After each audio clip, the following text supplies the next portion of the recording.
नमस्कार दोस्तों, स्वागत है आपका A to Z स्टोरीज अद्भुत ऑफिशियल पर। साधु संत फकीर गुरु रहबरों की सदा ही जय जयकार। भैरव विज्ञान तंत्र शिवजी जो 12वीं विधि तंत्र सूत्र की पार्वती जी को बताते हैं, शिथिल होने की तीसरी विधि तंत्र सूत्र की 12वीं और शिथिल होने की तीसरी विधि। इसमें शिवजी पार्वती से कहते हैं, जब किसी बिस्तर या आसमान पर हो तो अपने आप को वजन शून्य हो जाने दो, यानी कि मन के पार हो जाने दो। तुम यहां बैठे हो, बस भाव करो कि तुम वजन शून्य हो गए हो, तुम्हारा वजन ना रहा। तुम्हें पहले लगेगा कि कहीं यहां वजन है। वजन शून्य होने का भाव जारी रखो, वे आता है। एक क्षण आता है जब तुम समझोगे कि तुम वजन शून्य हो, वजन है ही नहीं। और जब वजन शून्य नहीं रहा तो तुम शरीर नहीं रहे, क्योंकि वजन शरीर का है, तुम्हारा तो कोई वजन है ही नहीं। जरा गौर करिए, तुम तो वजन शून्य हो गए हो। इस संबंध में बहुत प्रयोग किए गए। कोई मरता है तो संसार भर में अनेक वैज्ञानिकों ने मरते हुए व्यक्ति का वजन लेने की कोशिश की है। अगर कुछ फर्क हुआ, अगर कुछ चीज शरीर के बाहर निकली है, कोई आत्मा या कुछ अब वहां नहीं है, क्योंकि विज्ञान के लिए कुछ भी बिना वजन के नहीं है। सब पदार्थ के लिए वजन बुनियादी है। सूर्य की किरणों का भी वजन है, वे अत्यंत कम है, न्यून है। आपको उसको मापना भी कठिन है, लेकिन वैज्ञानिकों ने उसे भी मापा है। अगर तुम 5 वर्ग मील के क्षेत्र पर फैली सब सूर्य किरणों को इकट्ठा कर सको तो उनका वजन एक बाल के वजन के बराबर होगा। सूर्य किरणों का भी वजन है, वे तोली जा सकती हैं। विज्ञान के लिए कुछ भी वजन के बिना नहीं होता, और अगर कोई चीज वजन के बिना है तो वे पदार्थ नहीं, उपपदार्थ। और विज्ञान पिछले 20-25 वर्षों तक विश्वास करता था कि पदार्थ के अतिरिक्त कुछ है ही नहीं। इसलिए जब कोई मरता है और कोई चीज शरीर से निकलती है तो वजन में फर्क पड़ना चाहिए, लेकिन यह फर्क कभी पड़ा नहीं। वजन वहीं का वही रहा, कभी कभी थोड़ा बढ़ गया है, और वह समस्या है। जिंदा आदमी का वजन कम हुआ, मुर्दा का ज्यादा। उसमें उलझने बढ़ी, क्योंकि वैज्ञानिक तो ये पता लेने चले थे कि मरने पर वजन घटता है। तभी तो वे कह सकते थे कि कुछ चीज बाहर गई, लेकिन वहां तो लगता है कि कुछ चीज अंदर ही आ गई। आखिर हुआ क्या? वजन पदार्थ का है, लेकिन तुम पदार्थ नहीं हो। तुम पदार्थ नहीं हो। जरा गौर कीजिए, अगर वजन शून्यता की हम विधि का प्रयोग करना है तो तुम्हें सोचना चाहिए, सोचना ही नहीं, भाव करना चाहिए कि तुम्हारा शरीर वजन शून्य हो गया है। अगर तुम भाव करते ही गए, भाव करते ही गए, भाव करते ही गए तो तुम वजन शून्य हो तो एक क्षण आता है कि तुम अचानक अनुभव करते हो कि तुम वजन शून्य हो गए। तुम्हारा वजन ही नहीं, तुम वजन शून्य ही हो। इसलिए तुम किसी समय भी अनुभव कर सकते हो। सिर्फ एक स्थिति पैदा करनी है जिसमें तुम फिर अनुभव करो कि तुम वजन शून्य हो। तुम्हें अपने को सम्मोहन मुक्त करना है, स्वयं को सम्मोहन मुक्त। लेकिन तुम्हारा सम्मोहन क्या है, यही सवाल उठता है। सम्मोहन यह है कि तुमने विश्वास किया है कि मैं शरीर हूं, और इसलिए वजन अनुभव करते हो।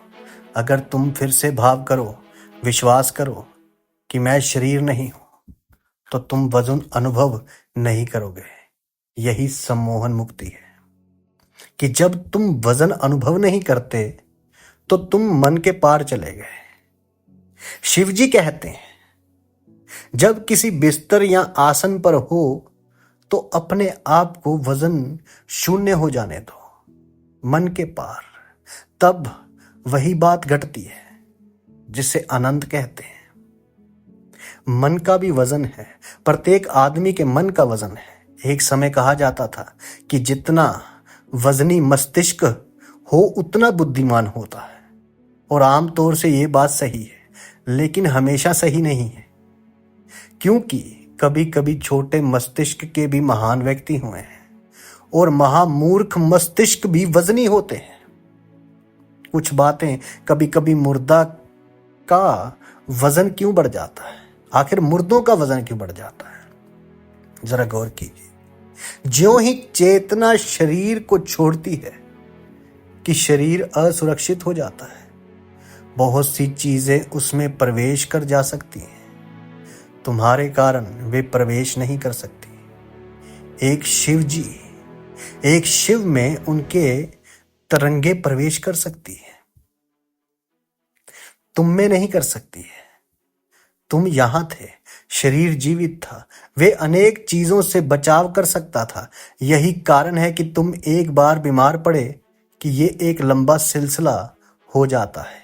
एक के बाद दूसरी बीमारी आती चली जाती है। एक बार बीमार होकर तुम असुरक्षित हो जाते हो, हमले के प्रति खुल जाते हो, प्रतिरोध जाता रहता है, तब कुछ भी प्रवेश कर सकता है। तुम्हारी उपस्थिति शरीर की रक्षा करती है।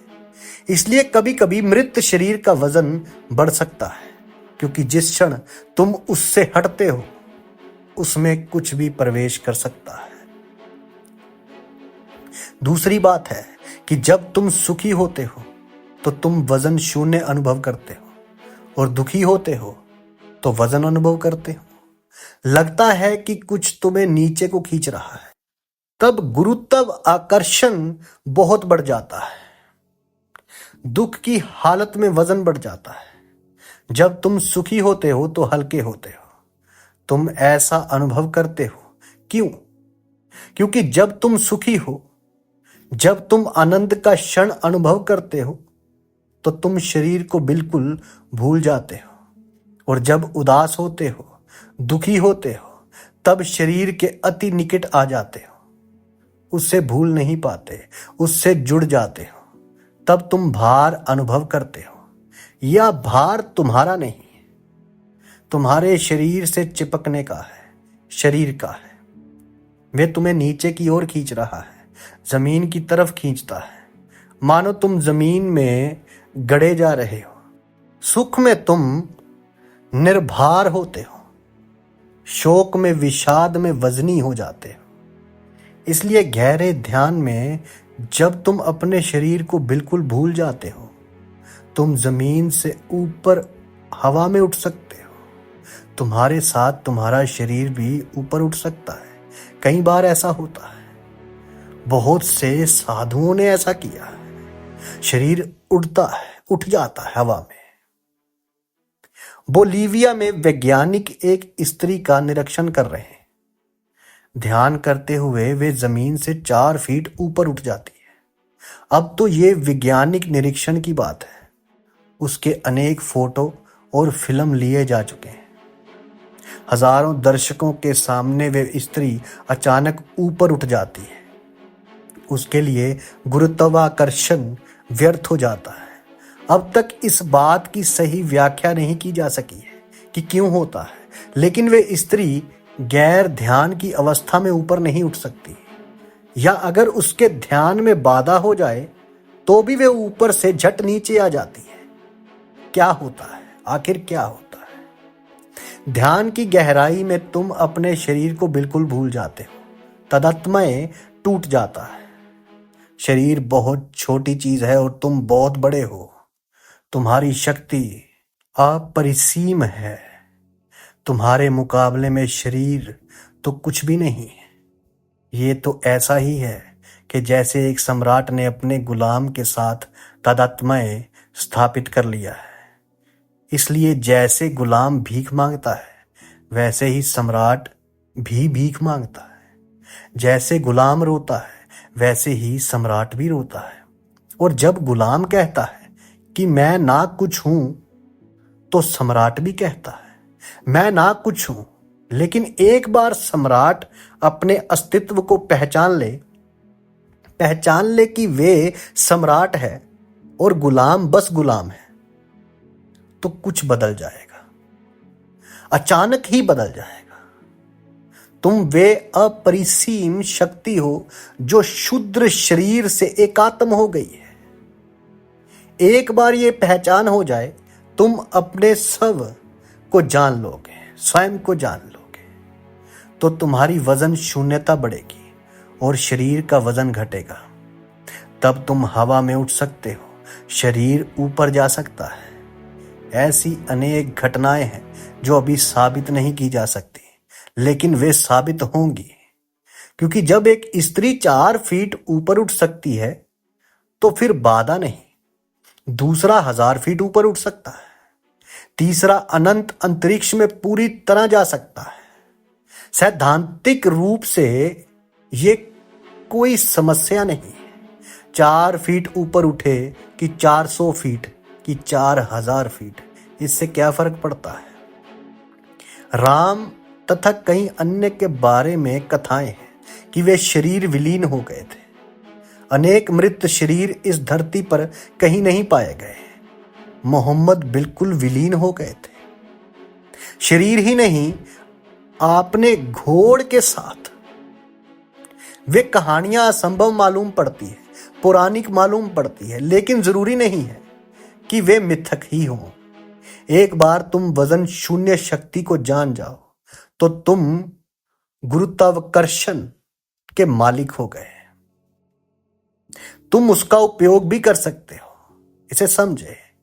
यह तुम पर निर्भर करता है। तुम सशरीर अंतरिक्ष में विलीन हो सकते हो, लेकिन हमारे लिए वजन शून्यता समस्या रहेगी।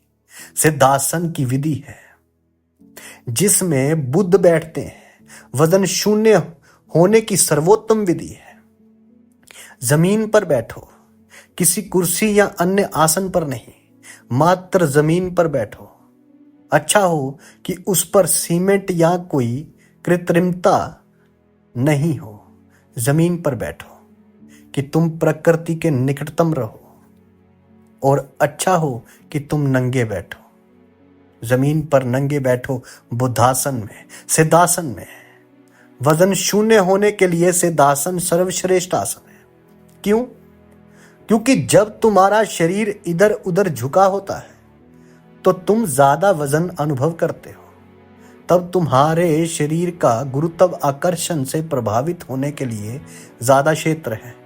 यदि हम कुर्सी पर बैठते हैं तो हमारा शरीर का बड़ा क्षेत्र गुरुत्व आकर्षण से प्रभावित होता है। जब आप खड़े हो तो प्रभावित क्षेत्र कम हो जाता है, लेकिन बहुत देर तक खड़ा नहीं रहा जा सकता।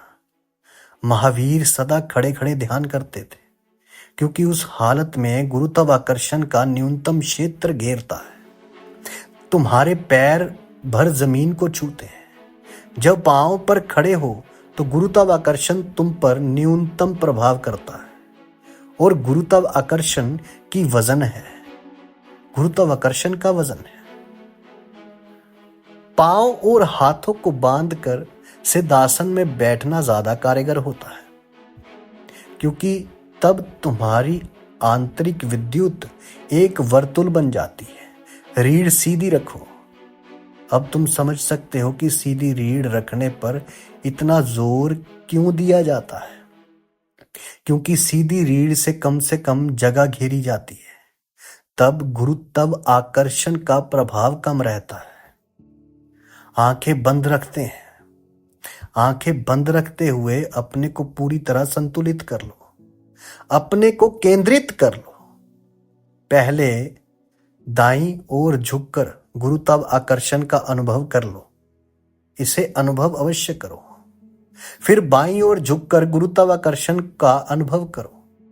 तब उस केंद्र को खोजो जहां गुरुत्व आकर्षण या वजन कम से कम अनुभव होता है, और उस स्थिति में स्थिर हो जाओ।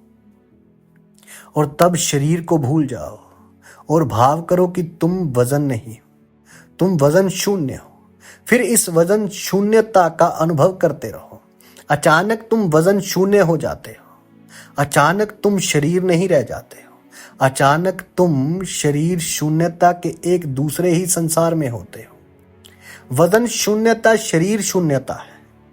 तब तुम मन का भी अतिक्रमण कर जाते हो। मन भी शरीर का हिस्सा है, पदार्थ का हिस्सा है। पदार्थ का वजन होता है, तुम्हारा कोई वजन नहीं है। इस विधि का यही आधार है। हो सकता है इसी विधि का प्रयोग किया हो। कहते हैं कि मोहम्मद का शरीर विलीन हो गए, श्री राम का शरीर विलीन हो गए, तो विलीन हो सकता है। किसी भी एक विधि का प्रयोग करो, किसी भी एक विधि को प्रयोग में लाओ, लेकिन कुछ दिनों तक उसमें लगे रहो, ताकि तुम्हें पता हो कि वे तुम्हारे लिए कारगर है या नहीं है। और यही विधि को शिवजी इस 12वीं विधि और शिथिल होने की तीसरी विधि को पार्वती को बताते हैं कि जब किसी बिस्तर या आसमान पर हो तो अपने को वजन शून्य हो जाने दो, मन के पार हो जाने दो। शिवजी पार्वती जी से कहते हैं, तो अगर शिवजी कहते हैं तो सत्य ही कहते हैं। साधु संत फकीर गुरु रहबरों की सदा ही जय जयकार। जल्दी मिलते हैं एक नई वीडियो के साथ। तब तक के लिए आप सबके भीतर बसे उस परमात्मा को मेरा प्रणाम। आप सबका धन्यवाद।